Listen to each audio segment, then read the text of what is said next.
We were coming out of a show at the Paramount, and Mary Beth runs up to me and she said, I have someone I want you to meet. And Kenn was at the production, and it escapes me, maybe it was the Music Man, it's been a while. But we were looking for a director for Annie, and she said, I think he would be perfect. So he had many years ago directed South Pacific when Kathy was there and Rick McVeigh and David Browning, and Mary Beth was in it. So she remembered Kenn and highly recommended him. So that's how it all started with Annie.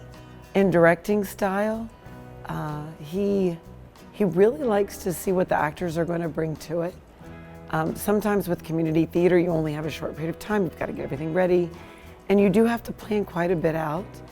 But he will really make sure that he's seeing what the actors can bring to the table in spite of what's planned or not planned. I think it's, for the actors, a comfortable space to do what they need to do. I think he has an open mind about what they're going to bring to it. But yet, you know, he's looking at the whole vision and will kind of say, okay, to keep this vision, this storytelling we're doing, you know, let's look at another way of doing this. He's very collaborative. You know, I'll go in and give some feedback on what I see, and he is so appreciative and receptive. So I think that I tell all the directors this makes them better when they embrace, you know, all the viewpoints. And he does that. He comes from a world, it's very interesting, where when you've done a lot of school productions, like he did for many years, and in that environment where the resources are limited, they have to do everything. So, you know, he might be doing the costuming, music directing, you know, every piece of the show, you know, probably helping to empower parents to do what they need to do, but still having to do a lot. But at Theater Bristol, we really try to resource our directors. So we're going to bring in costumers and choreographers and music directors who are going to bring their vision as well. So it's kind of a lot more to manage. There's been pluses and benefits, but he gets this whole team to work with, and I think he does enjoy having the additional resources. But we have to sometimes say, Kenn, remember we've got people for that, because he can do it all. To be able to produce Steel Magnolias on this stage at the Cameo Theater that we just purchased is because of his contributions to these productions. It's not just the ticket sales and income we get from the productions, but it's the people who say, wow, this is extraordinary. Let me sponsor, let me volunteer, let me audition too. It's definitely been a significant contribution to help us grow the organization and have the positive environment and reputation it does. Kenn gets a tremendous amount of support from his wife, Carol. And, you know, that's not a small thing. So for somebody to get an award, they don't get it in a vacuum.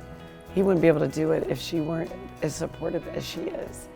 And I just think that's really important.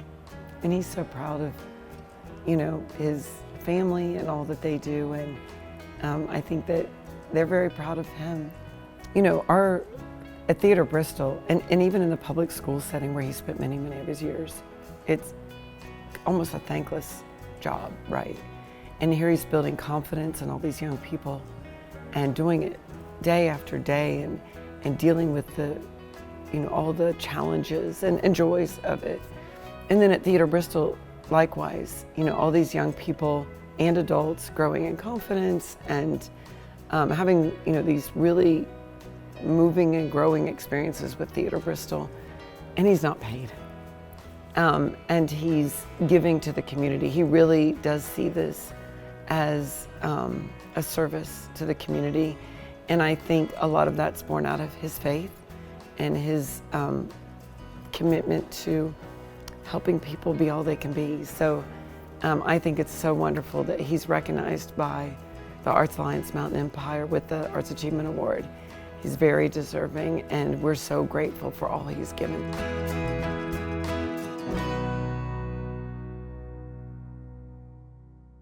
What a wonderful event.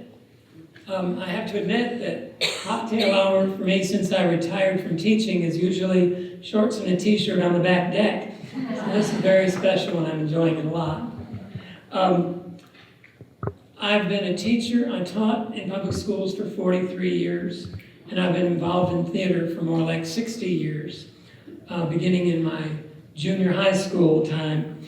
And both of those things to me have the same goal, to inspire and to encourage people to reach inside themselves and find something that's special about them and then share it and change the world with what they're willing to share of themselves. I think that's true on the stage, and I think it's true when they're educated and go out and become whatever they're going to become. And I've taught mostly middle school, and I feel that middle schoolers, more than anyone, need a niche, a place to belong when they're in school. And theater and the arts, all of the arts, provide that for them so often. I have had students come back to me many years later and say, oh, I loved being in your plays. I'm still best friends with so-and-so and so-and-so, and we still get together, and it meant so much to me. You know, sometimes it's just a reason to come to school. Oh, we've got rehearsal today, I better go to school today. You know, so I think it means a lot in so many ways. I hope I do inspire and encourage that, and in doing so, I have to acknowledge the person who inspired and encouraged me. A man named David Reardon was my high school music teacher, and I was the kind of a shy kid. He said, oh, you've got to try out for chorus. And so I did, and I got into chorus, and then he did The Music Man, and I was Tommy Giles in The Music Man, and I went on from there to do so much theater in community theater, repertory companies, college, all over in upstate New York, and then since I came down here. David Reardon is 94 years old and still going strong, and I'd like to dedicate this award to him. There are so many other people too that helped me along this crazy road. It's been so much fun to be involved in theater. It's very hard work. Most of you know that. It's such hard work, but it's also so much fun. I have to tell you one really fun thing that happened to me. I was in a dinner theater, a repertory company up in New York, and I was Linus in Charlie Brown. And there was a place where, you know, in a dinner theater, it was just a platform, not a nice big stage. I had to fall off the platform and land on the floor. And when I opened my eyes, I was at the feet of Rod Serling, who was in the audience. Now, I've never forgotten that, and had a wonderful conversation with him after the show. I also have to acknowledge other mentors, since I lived in New York State for a good part of my life, but I moved down here in '77. And shortly after moving here, I made friends with some people in my school system. I taught in the Kingsport schools. Became a part of a group called the Hobos.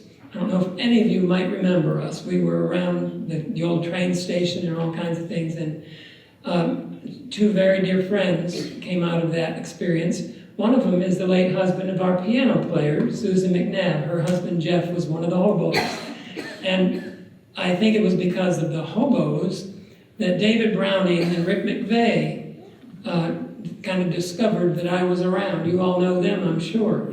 And they were the ones who asked me first, would I be interested in directing South Pacific for Theatre Bristol?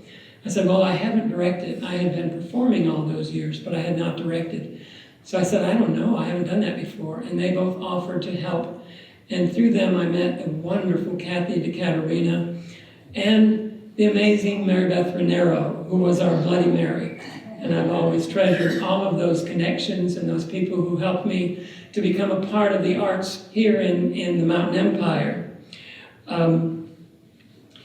This award is such an honor to me. It kind of validates what I've spent so much of my life doing.